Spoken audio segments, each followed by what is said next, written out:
What's going on? Welcome back to Financial Journey. So today we're going to talk to you about NIO. I want to go over some expectations for this upcoming week, what might cause some volatility in the stock price, and go over everything else you need to know. But first, make sure to hit that thumbs up. And with that, let's get right to it. So starting off, Monday is the last day in Q3. So as a byproduct, you'll see an increase in volume as entities are rebalancing their portfolios, not just with NIO, but across the board. So that's kind of point number one.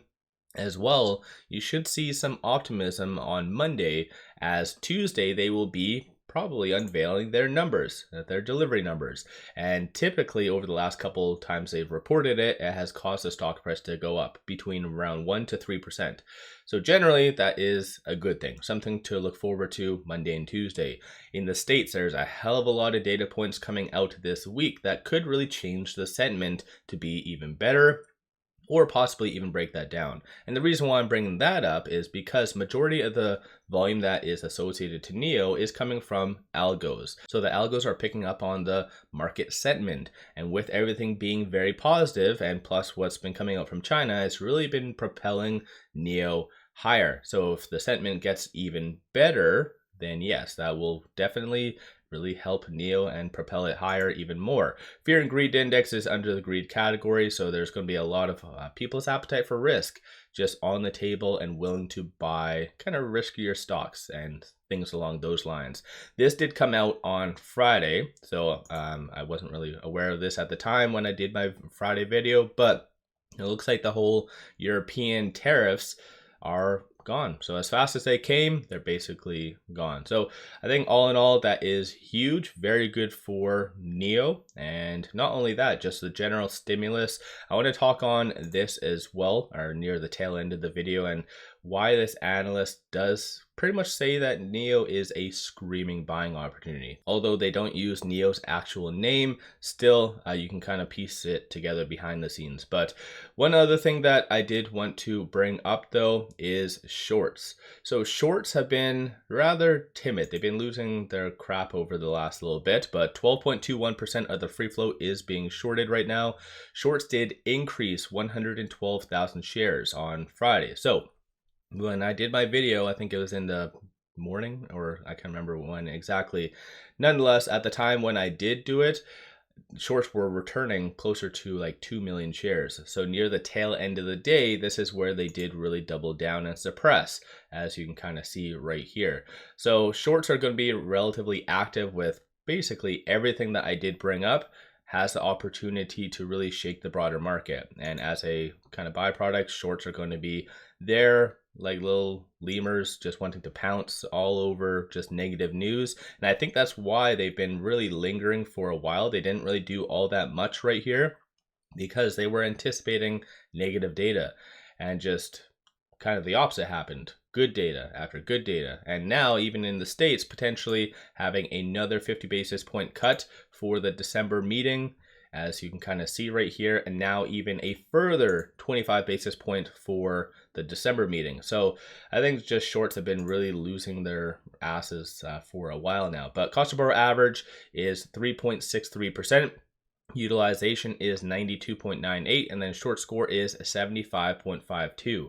And with NIO running up as much as it did, so just to put that in perspective, NIO over the last 5 days is up 27.65%, over the last 1 month 62.14%, and just the last 6 months 39%. So with it going up so much over the last little bit, it really caught the individuals doing options off guard. And so this essentially is going to be a small gamma squeeze come Monday. And market makers don't have a lot of volatile stocks such as NIO in their inventory. So that does mean to cover all these kind of options that are in the money, they have to go to the secondary market. So with NIO closing slightly above 650, that means 25,000 at that 650, 39,000 at that 6, 15,000 at the 550, 11,000 at the 5, 4,000 at the 450, and 1,000 at that 4 will need to be purchased for the most part. Of course, there was some kind of activity near the tail end of the day that could be market makers, but nowhere near is that enough to cover those options. All of these options right here, essentially in the money, is around 10 million, give or take. So that is a lot. So essentially, like I said, you could see a bump up in the stock price as a byproduct of that. So yeah, honestly, whoever bought options, especially $6 calls or even $6.50 calls, when the stock price was around $4.50, you made some pretty good money. So again, if you guys do not know options, I really recommend you guys researching them because they can be very, very beneficial, whether you are both bullish or bearish on NIO or just any stock in general. So highly recommend you guys taking some time to research that on a FYI. But with it at $6.52, it is trading between this S2 and this S1. So $7.24 is going to be that next strong target / resistance. And also on a side note, I am actually looking at the 1 week chart because NIO has ran up so much. It's above all the fib levels on the 1 day, 4 hour, on absolutely everything. And even on the actual chart, you can kind of see that as well. So typically, as I always say, a stock doesn't go outside the boiling event unless it is has a justified reason. So this is why it did kind of get dragged down a little bit. So all of this nice growth right here is very natural, and that's good for the technicals. And it's kind of interesting how it was flirting with that 200-day moving average for a while, and then all it needed was that nice gentle push higher. Right now though, on stochastic, you do see it at 84, so it is considered overbought. So like I said, if one of those data points, like let's say they do miss on their delivery numbers, for instance, you could see a little bit of a consolidation aspect happening. So just be prepared for that. I know everything has been very fun and exciting over the last week, but there's going to be a certain level of profit taking, and just in general, market sentiment is going to play a very big part in NIO, right? Because that's where a majority of the volume does come from. Number of retail investors, though, did buy on Friday, and in my opinion, rightfully so. Very fun, exciting times. And just generally, ever since it looks like the tail end of August, retail has been buying the dip. So when it comes down to NIO. So let me know your thoughts. Give yourself a shout out in the comments below if you have been buying, if you've been selling, what you have been doing with NIO. Like I said, I just want to quickly play a minute from this video right here.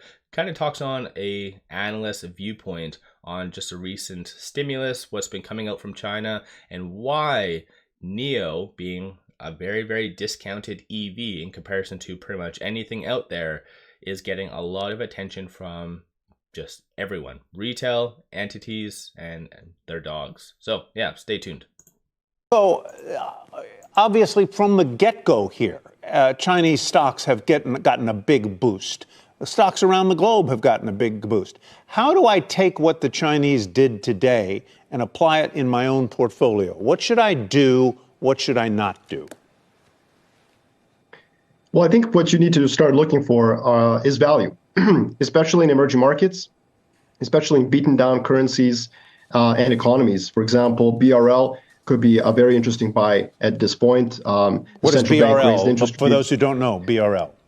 Yeah, so Brazilian real is a good example of a currency that's going to be pretty correlated with what China does, almost to the extent where it doesn't really care what's going on domestically in Brazil.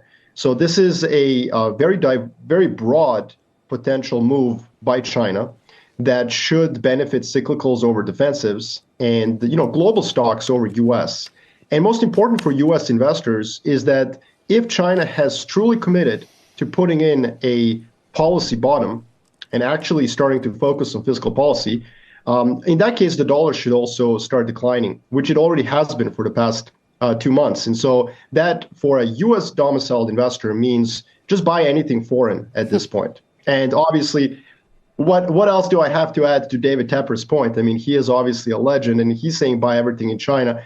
Can't disagree with that either. Let's flesh that out a little. So yeah, there you have it.